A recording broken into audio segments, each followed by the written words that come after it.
Attention! If you subscribe to an 18-inch satellite dish service, stay tuned for this very important message.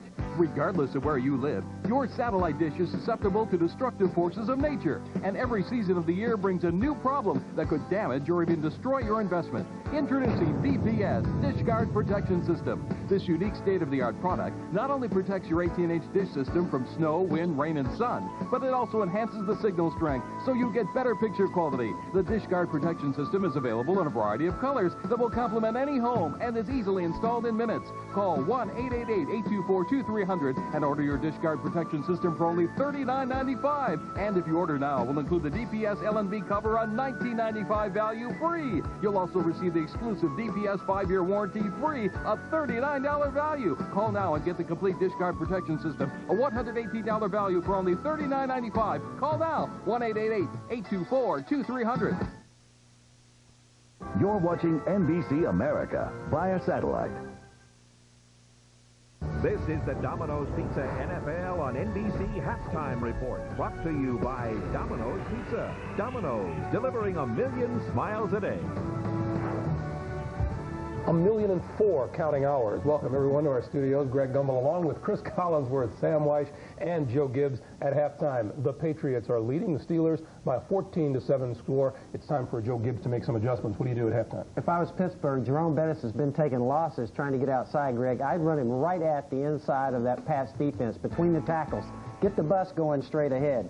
And then Cordell, he's had a tough time with the blitz. I'd roll him out of there some where he can see everything and start hitting some of these guys one-on-one on the outside. If I was the Pats, I'd continue to blitz Cordell. It's giving him problems, and it also helps you stop the run against Jerome Bettis. And the other thing, the Pats have got 20 runs and about 20 passes and 8 runs. I would use Meggett in draws and screens because you're primarily just a passing football team right now. Well, you know, you can bet that Bill Cowher in that locker room right now is going in there talking to Cordell Stewart, trying to create a deja vu. Remember, first halves haven't always been good for you this year. Second halves have been good. No kisses till after the game. You know, the interesting thing about this game from my standpoint is the fact that this Patriots secondary now is just playing so much better. I thought that was the weak part of this football team earlier in the year. But the last few weeks against Miami, all those picks of Marino, and then Jacksonville, and then today against one of the hotter offenses, they've done a great job. All right, guys, there was another game today. In the early game this afternoon, the New York Giants clinched the NFC East with a 30-10 victory over the Washington Redskins. What that means is the Giants will host a wild card playoff game 2 weeks from this weekend. Let us now turn our attention to one Jim Kelly. The former Bills quarterback retired after last season. He is now an analyst here at NBC. But there were reports this week of Jim Kelly returning to play. And Jim joins us now from Buffalo, where he will work tomorrow's Buffalo-Jacksonville game. Jim, I'm just going to assume that someone didn't just make this stuff up out of the air. So my question is, who initiated the contact here? Did you contact a team, or did a team or teams contact you? Number one is I never thought in a million years that I'd even be talking about coming back to play the game, but there have been a couple of teams that showed interest in me returning, and I never really thought about it until I spoke to my wife, Jill, about it, and thought about what it could mean not only to my son Hunter's condition and the children that it will affect down the road by raising more money. But we thought about it, and I said that, you know, I retired from the game of football. It's something I felt I wanted to do. But all of a sudden, it dawned on me that, you know I can still play the game. But again, our main focus right now is on the holidays, waiting for the season to get over, and then we'll discuss that once that time comes. What teams, Jim, have been in touch? I can't really say what teams. We've had a few phone calls, but right now, the teams that have contacted me said we'll wait till the end of the season, we'll discuss it further. But the bottom line is, if I do decide to come back, which I think it's less than a 50% chance, I'd have to go to a team that, number one, has a good offensive line and have a legitimate chance, and more than anything, what it will mean to my son Hunter's foundation, which he's suffering from a disease called Krabbe's disease, and what it will mean to kids and children down the road that it will help. You know, there was one report that it was the Baltimore Ravens. Jim, would you care to confirm or deny? No, I just really can't. At this time, it's not fair to guys that are playing on any of the teams, whether it's the Ravens, which I've heard too. I've heard so many different teams in the last 24 hours that, you know, it's not fair to those quarterbacks that have a couple games remaining. So right now, I'm going to wait till the end of the season. I'm going to spend some Christmas with my son Hunter, my daughter Erin, my wife Jill. We're going to, you know, have a Christmas that, you know, we pray that our son will be around next year. But more than anything, if I do decide to make a comeback, it will be because one thing and one thing only, is because my son Hunter. Yeah, it's interesting that that is your motivation, Jim. And we here in the studio have talked about Boomer Esiason, who is continuing to play and playing very well, and Gunnar and his experience with cystic fibrosis. That's a motivating factor for Boomer as well. Well, I've known about that. I've talked to Boomer a few months ago when we did do a special about our sons. And when Boomer told me about that, I thought about it for a little bit and what it meant to Boomer to do that with Gunnar.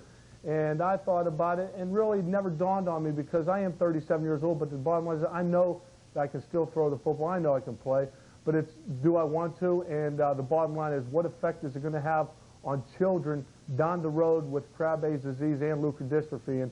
And if me and my wife can make a difference, I'm going to do my best to do that. All right, Jim, we trust that you'll let us know. We'll miss you here. Thank you, Jim. Yeah. I'm sure that wasn't Cris Collinsworth saying it, was it? Yes, it was. Say goodbye, Jim. Thanks very much. When we return, we'll hear from another quarterback, Rich Gannon of the red-hot Kansas City Chiefs. But first, we'll step aside for these words from your local station.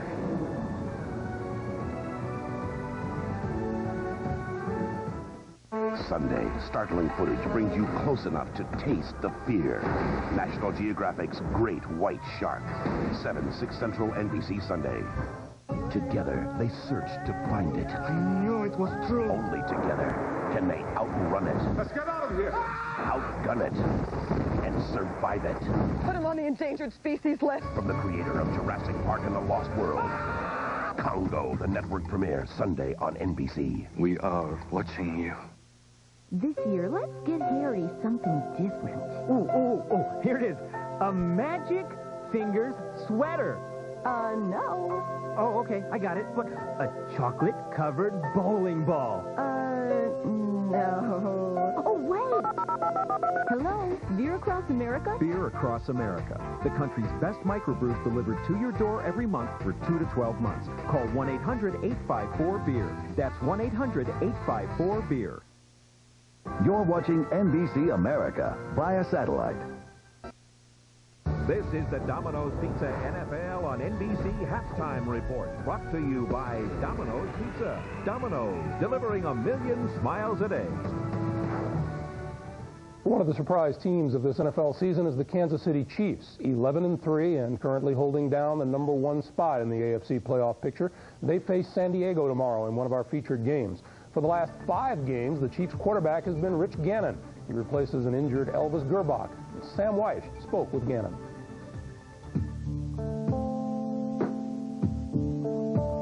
Doesn't matter. Elvis Gerbach's our starting quarterback. Elvis is still around. Elvis knows he's still our starting quarterback. It's great to have a backup guy like Rich Gannon. Is your mind set that no matter how well you do, and you've done a tremendous job, are you resigned to the fact you're going back to the bench? Well, I'm sure that's the way it's going to be. And, it's, you know, as I said, Elvis was 7-2 as a starter. He got us off to a great start. He's played some great football. And I know if I was in the same situation, I'd want to get back in there as well. Ever had an ego that you've, since you don't have one right now? Well, I mean, I have an ego. I mean, one thing I don't lack is confidence. And so, I mean, I feel very capable, and I know what I'm capable of doing. But at the same time, I understand Marty's position. I understand the situation, and I mean, I don't think you can go wrong with either decision. And you know, I think that you know, Elvis was a starter, and he was 7-2. He played some great football for us. He's had, you know, better part of 3 weeks now to get back and getting some work and stuff. I'm sure if he's ready to go next week, he'll be back in there.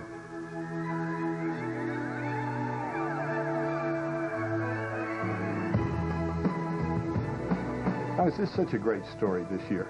The whole Kansas City Chiefs are. You're a tremendous story within that. Do you know who Earl Morrall? Do I? I know him very well. You know him personally? Yes.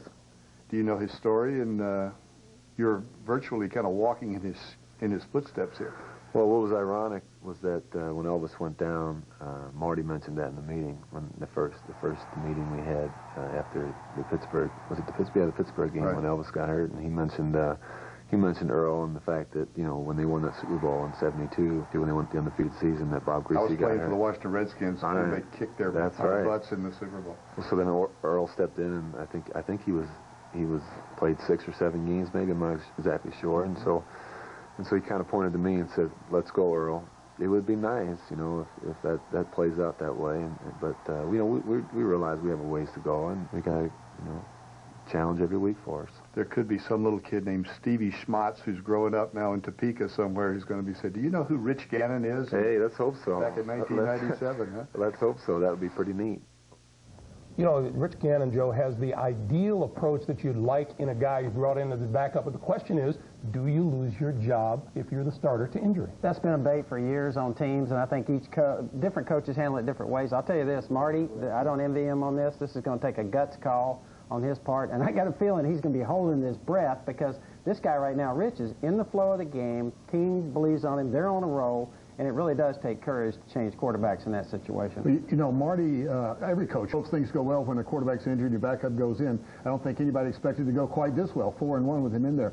But he said that Elvis would come back in when he was well. Might be more confusing to the team if he doesn't back that up. All I know is that when Elvis was in there, they played well. But they have not played the way they had the last couple of weeks against San Francisco and the Raiders. This offense has been at its very best. I do not make a change. Isn't Steve Schmatz the guy who audits you every year? Isn't that what Our day begins tomorrow at noon Eastern Time with the NFL on NBC. Most of you will see either Miami at Indianapolis early or Kansas City at San Diego late. Meanwhile, how time flies. It's time for the second half of the Steelers and Patriots. We send you back to Foxborough. Dick Enberg, Paul Maguire, Phil Simms, and Jim Gray. All right, gentlemen, 14-7 as we get ready for the second half. The Steelers will get the ball first. Look at the Coors Light halftime statistics, and no big offensive numbers. Both defenses shining. 2 turnovers on the interceptions of Cordell Stewart, leading the 2 New England scores, and better field position. Before we get to the second half of this game, do you agree with Jim Kelly even flirting with the idea of coming back? Oh, come back. Don't even think about it. It's a no-brainer. Go back and play. Oh, wait a minute. Well, next thing you know, you'll be wanting to come back. Go back. Is he? Go back to college. Yeah. I wish somebody would offer me. I would go back. You'd do anything to get away from Maguire. Yeah, that's well said, Dick. But hey, listen, Jim is still a young guy. He still has good football in him. I was surprised he retired last year anyway. I think if he goes back, he'll do well. He'll be a good complement to a football team. And I think the Boomer Esiason success and his cause with his son has really inspired a lot of that thinking.